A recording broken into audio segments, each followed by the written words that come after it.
വടക്കൻ്റെ കാതുകളിൽ തോറ്റംപാട്ടും ചിലമ്പൊലിയുടെ മുഴക്കവും കേൾക്കാം. തുലാം 10 ഉത്തര കേരളത്തിൽ ഒരു തെയ്യക്കാലത്തിനു കൂടി കളമൊരുങ്ങുകയാണ്.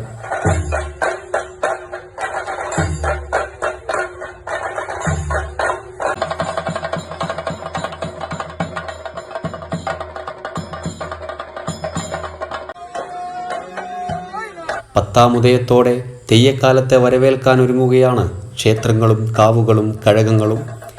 മഴക്കാലത്തിനു മുമ്പ് അരങ്ങൊഴിഞ്ഞ തെയ്യങ്ങൾ 5 മാസത്തെ ഇടവേളയ്ക്ക് ശേഷം കളിയാട്ടക്കാവുകളിൽ നിറഞ്ഞാടും. അസുരവാദ്യമായ ചെണ്ടയുടെ ദ്രുതതാളത്തിനൊപ്പം നർത്തനമാടുന്ന തെയ്യക്കോലങ്ങൾ ഒരു ദേശത്തിനാകെ അനുഗ്രഹം ചൊരിയും. വടക്കേ മലബാറിലെ ജനങ്ങളുടെ ജീവിതവുമായി അടുത്തുനിന്ന അനുഷ്ഠാന കലാരൂപം കൂടിയാണ് തെയ്യം. ഓരോ തെയ്യത്തിനും വേഷവിധാനങ്ങളും ചമയങ്ങളും വ്യത്യസ്തമാണ്. ഓരോ തെയ്യത്തിൻ്റെയും അലങ്കാരങ്ങളും നിറവും രൂപവും ആകൃതിയും വ്യത്യസ്തമാണ്. വൈവിധ്യങ്ങൾ നിറച്ചാണ് തെയ്യങ്ങൾ അരങ്ങിലെത്തുക. ഓരോ തെയ്യക്കോലത്തിലും നൃത്തവും ഗീതവും വാദ്യവും ശില്പകലയുമെല്ലാം ഉൾച്ചേർന്നിരിക്കുന്നു.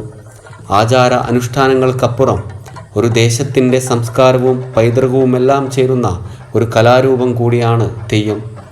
കോലക്കാർക്ക് പുറമെ ക്ഷേത്ര ആചാരക്കാർ, ബാല്യക്കാർ, ചന്തക്കാർ എന്നിവർക്കെല്ലാം ഇനി തിരക്കേറിയ ദിനങ്ങളാണ്.